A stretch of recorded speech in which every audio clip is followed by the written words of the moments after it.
Today, Mr. Country Ken and I are going to be picking this little wonder. It's called Perilla. I can't say its Latin name, but it's one of its common names is called beefsteak mint.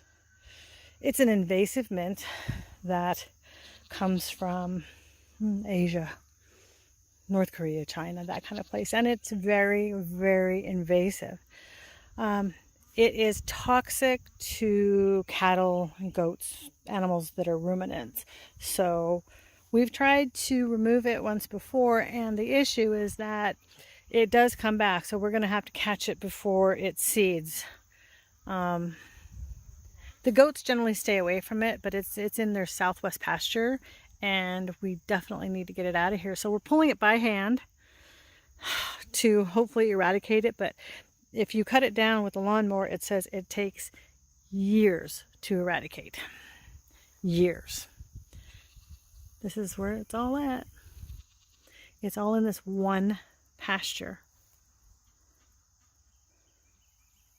It's a lot of weed.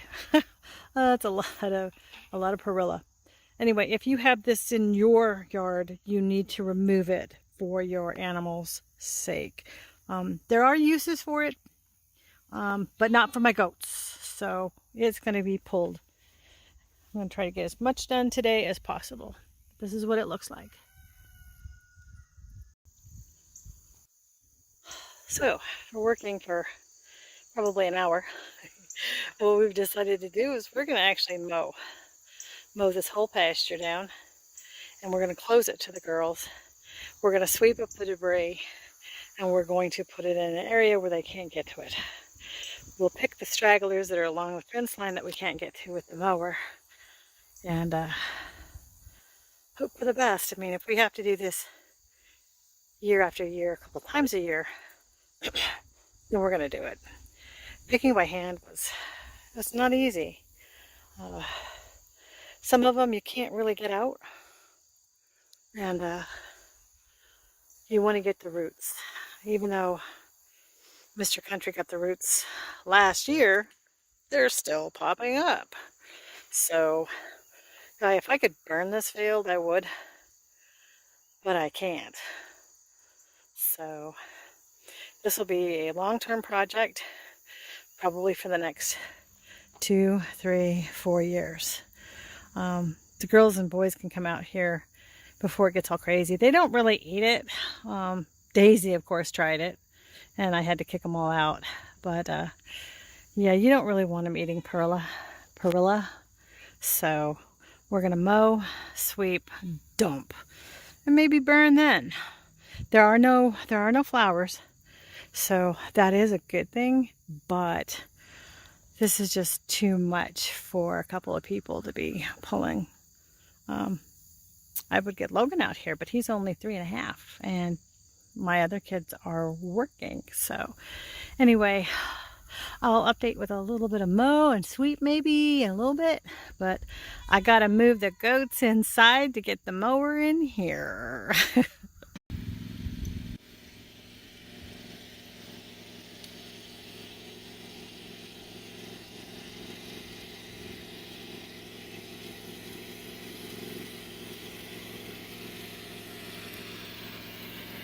On August 30th, we attempted to pull what we know as perilla weed, perilla mint, in this entire pasture. And you know that it was very difficult because this pasture is fairly large. At this time, 2 weeks later, there's not much growth of the weed.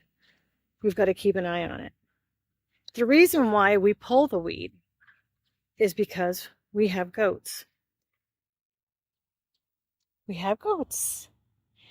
And as a ruminant, the perilla weed can hurt them. Perilla is also known as beefsteak weed, rattlesnake weed. And what happens is, when the grasses are gone, the goats, cattle, or horses would graze the overgrazed and eat the mint.